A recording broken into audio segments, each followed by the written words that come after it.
Welcome to Direct to Video DVD Extras, a podcast between podcasts where we talk about whatever we want. Now, where's the button on this thing?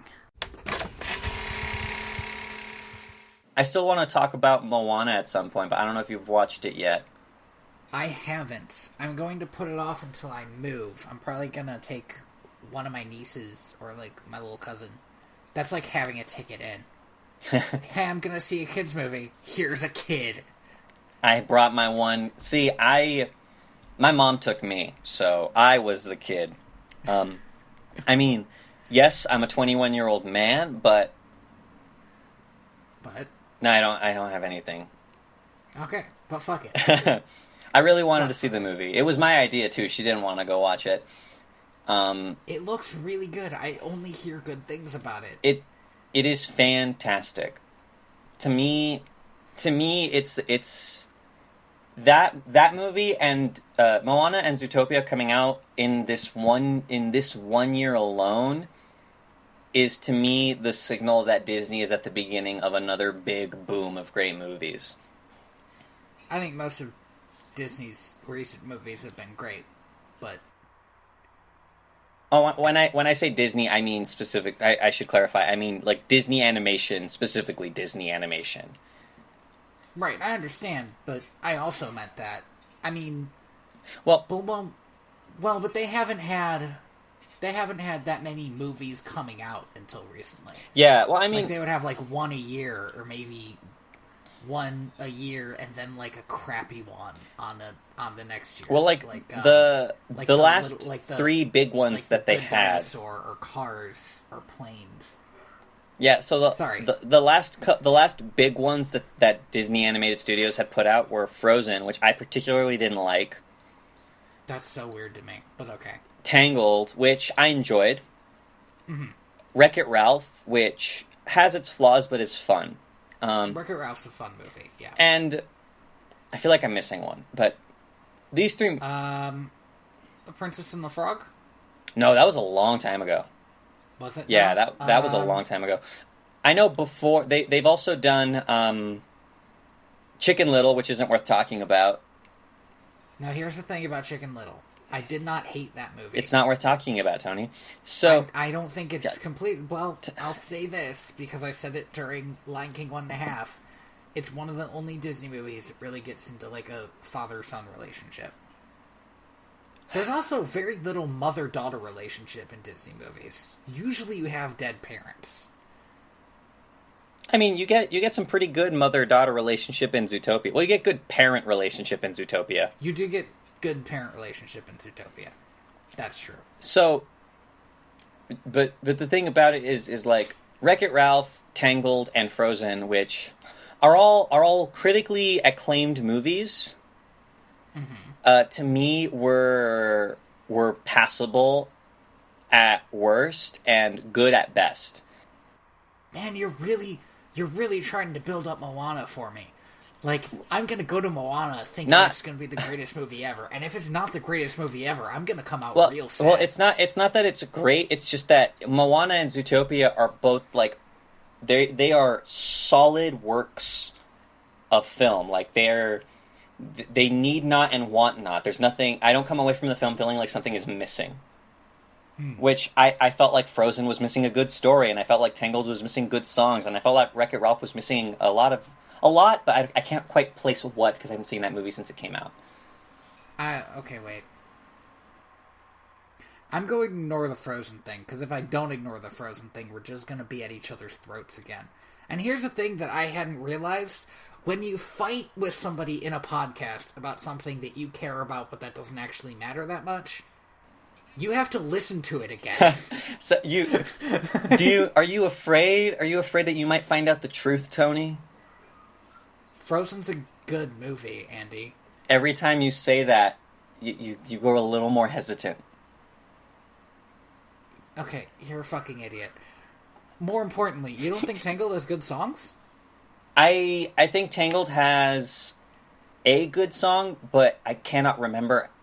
I can only remember one, and even that one song that I remember it's all right. It's good. It's I liked it the one time I listened to it when I watched the movie, but coming out of Tangled, I didn't want to like look up the soundtrack and re-listen to those songs. Okay. Alright, I guess that makes sense. I think it has some pretty good songs. Not the best Disney movie songs. I think a lot of those do go to Frozen. And The Lion King. And a few for Beauty and the Beast and Little Mermaid. I have to begrudgingly accept that Frozen has a real, like, with the exception of one fucking song, a really good soundtrack. The troll one? Yeah, like, seriously. It's not that I dislike that one, it's that I always forget it exists. He's a bit of a fixer-upper, that's the name of the song. I know that. I don't know why I know that. A bit of a fixer-upper, something, something, something, something. Pretty sure that's how it goes. Yeah, and meanwhile, I could probably sing every lyric of any of the other songs.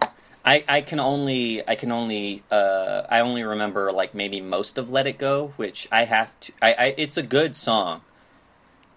It got overplayed when Frozen came out. Well, that's so I can understand people not liking it. Yeah, like, and I mean, don't listen to the radio, people.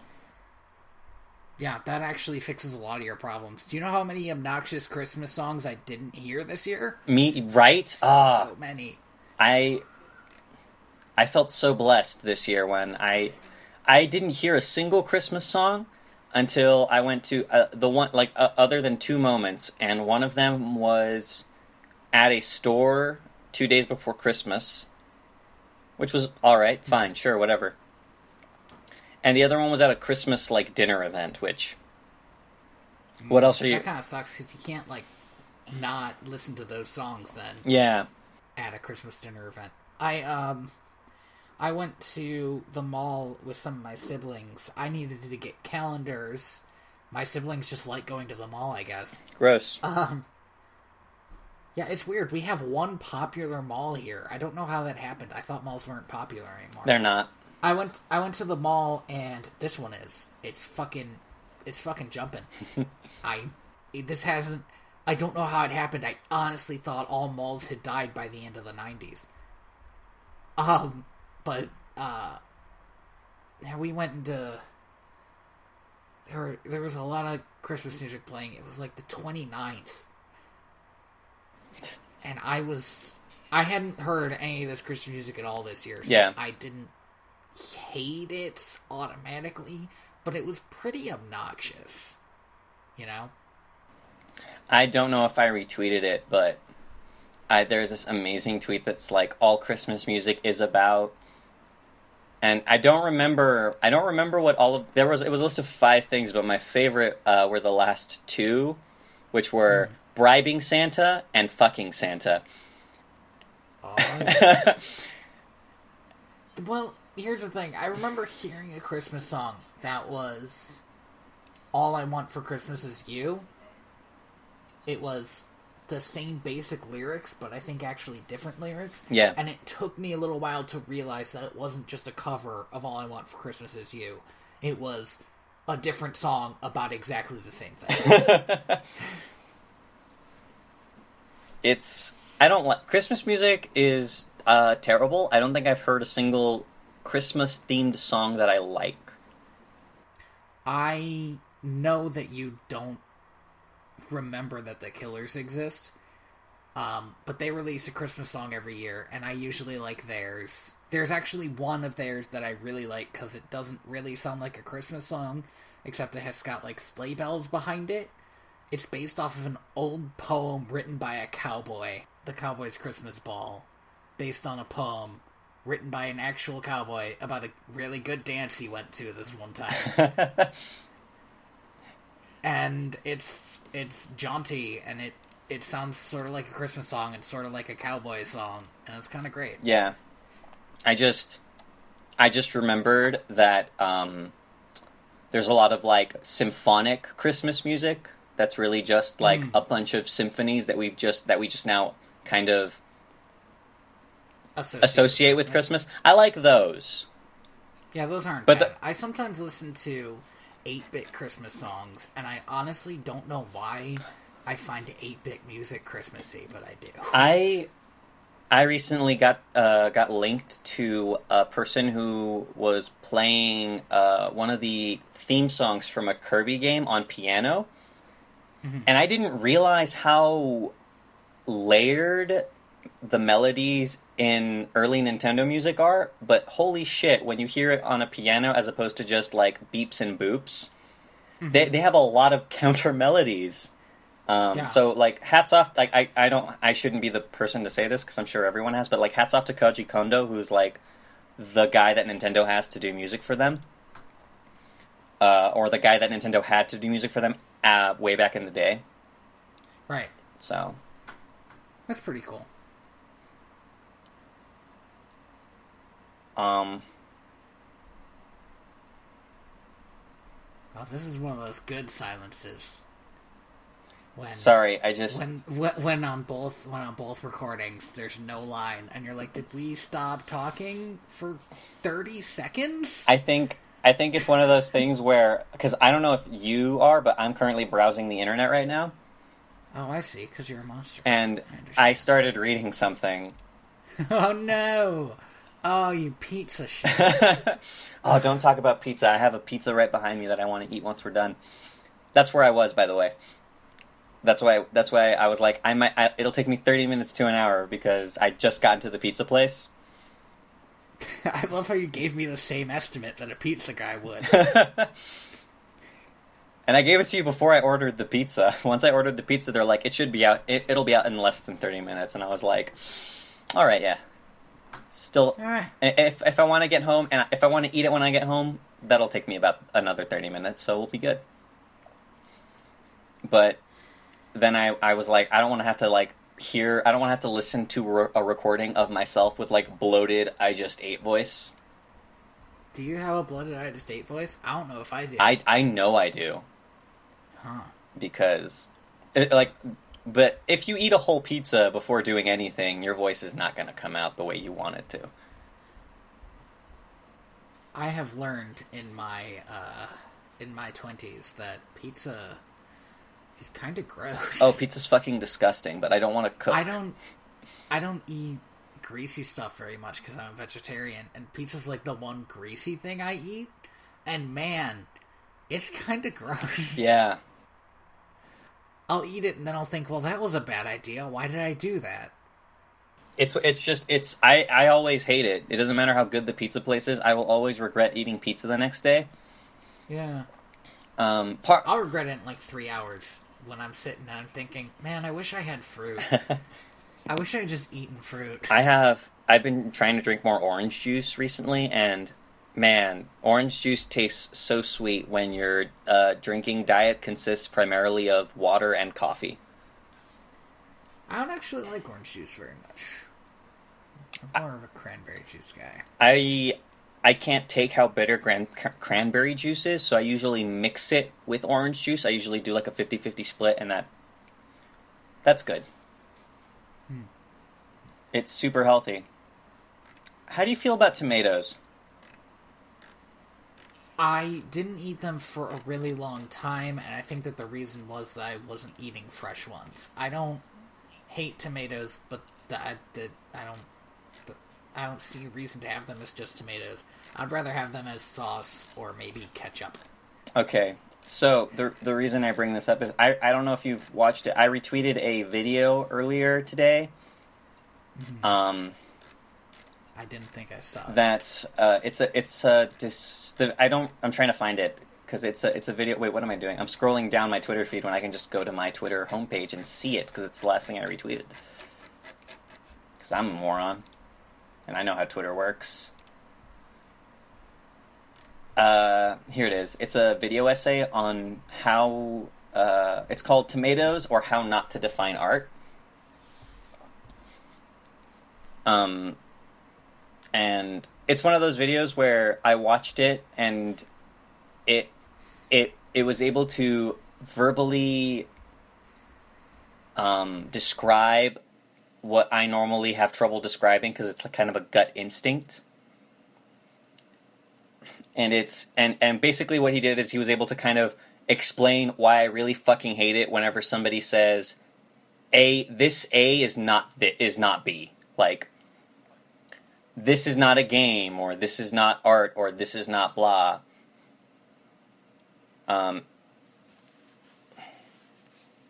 This isn't a movie. Like, it's like, I really dislike it when that topic comes up in conversation, because I feel like I always have to fight my way through that before I get to a topic that I actually want to discuss, which is, I just want to talk about whether it's good. I got most of that. But this, I guess when you say it's hard, you found it hard to describe. I found it also hard to describe when it was being explained to me just then. So your issue is like with somebody saying maybe a piece of art isn't relevant because of the type of art it is, instead of talking about how good it is?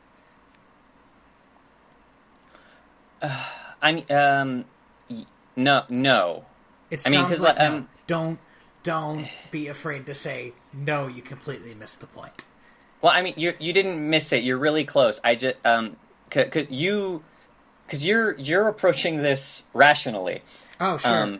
But what I'm like you do. What I'm saying is I don't know if this has ever happened to you, but I have run into the problem where someone don't talk to the audience and not talk to me. I feel very left out. Like, if you want to talk to just the audience, just tell me to take off my headphones. I don't want you to hear this until you're editing it, Andy. Like, all right, fine.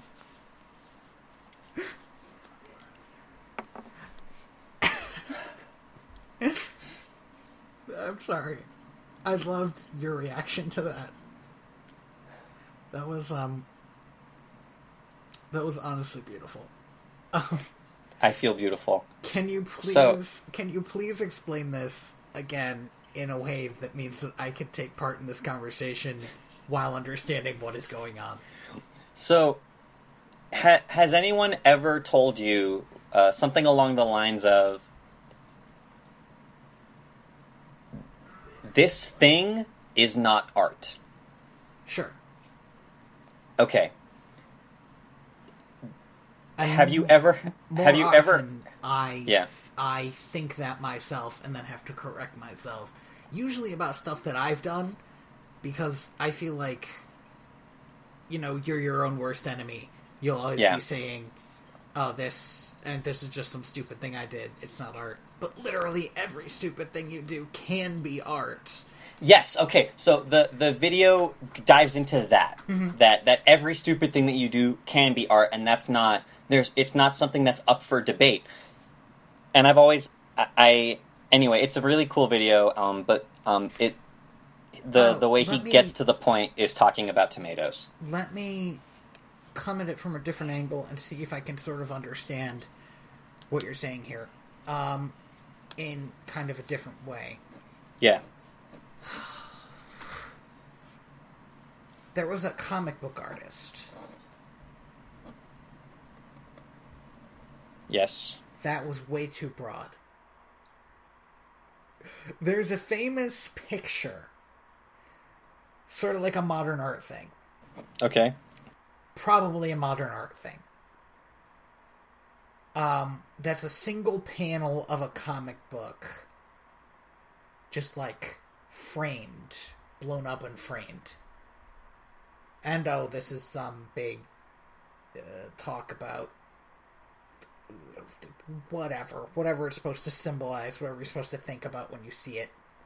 The point is, this wasn't this guy's work. This was somebody else's work. And he got a bunch of money because people saw this blown up in a frame and said, this is art. But the guy who drew that, and then thousands of others like that for the comic, got, whatever they pay comic book artists, which isn't a lot, generally speaking. Is it like that? Yeah, because... Is it like how conception can change art? Well, it's not specifically how conception can change art. It's about how useless the argument because the argument would be, well, blown up and in a frame, it was presented as art, but comic books aren't art. I think that was the I think I've read that article, and that was kind of the argument that the guy was talking about existing at the time that this happened. And the video kind of just goes on to say, whenever somebody says that something isn't art, they are bringing back up an idea that we agreed 100 years ago is stupid. Because in 1914, a dude signed a fake person's name onto a toilet, called it art, and then we had this discussion. And we agreed, kind of as a community, that not everything is art, but everything has the potential to be presented as art. Everything can be art. Exactly. And, it's whether or not it's good art. And I would argue that writing a fake person's name on a toilet is actually not that good as art. Except that since you're the first one to do it, it's kind of clever. Yeah, and you can I look really at it from that angle. Yeah, and I really like this video because it's given me a way to eloquently explain to people why to say this isn't art or this isn't a video game is stupid. Mm-hmm. What you should be asking yourself is this good art? Is this a good video game? Because what you're doing and that's for the a much first one is you are stopping a potential conversation, and with the second one you're starting a potential conversation. Yeah, and not only that, but the possibility for debate with the first one is non-existent, because all it takes is me saying, well, I think it's art, and the conversation's over, because we both disagree and there's nowhere to go from there. But if I think that something's good and you don't, we can start talking about various aspects of the thing that made us think whether or not it was good or bad. That there's a tangibility to something being good or bad that something being art or not art does not have. Yes. Thank you for listening to Direct-to-Video VHS DVD Extras. I have been your host, Tony Robusto. I have been your host, Andy Luke, I am your daddy, Reyes. Oh! Literally, I can't stop myself from doing it anymore. But come on, man. I was going to say, do not choke, but then I couldn't remember what the third word was. I was like, it's not ambitions. Shit, hurry, come up with something else. Aspirations. But oh man, I'm sorry. Just get it out of your system. Jesus. Okay. You good? I am so sorry. That was not the reaction I expected or wanted. Oh man. Oh. As always, you can find us at direct2.video. You can find me on Twitter at royalty_Valens. The underscore is important. And, jeez. And you can find me on Twitter at TheaterBets with an ER. And, while you are on the internet, anywhere on the internet, doesn't matter where, you can leave us a 5-star rating and review. Just, type that into Google, leave us a 5-star rating and review, and presumably something will come up. That's how the internet works. Yeah, iTunes, Google Play, we don't care, just give us that review. The Google Play actually had a weird problem where it was still playing from our SoundCloud one, which only had 2 episodes on it. But I fixed it. It just took a while. That's good. Oh, and all those links are actually on Direct-to-Video now. If you want to go over there and just click them, you can do that. There you go. Yeah, that's right. Synergy. Yeah, for the first time ever, I would like to thank Lee Rosevere for the theme from Penguins on Parade off of Music for Podcast 3. Sure. Lee Rosevere is a dude. I just looked this up. Male. Uses masculine pronouns. It is a nice theme song, and you can fucking read about that in the description if you're so up on it. If you're so inclined, yeah. Yeah. What are you doing? I'll tell you what I'm doing. I am the ghost of John Smith. Oh, goddamn. Perfect!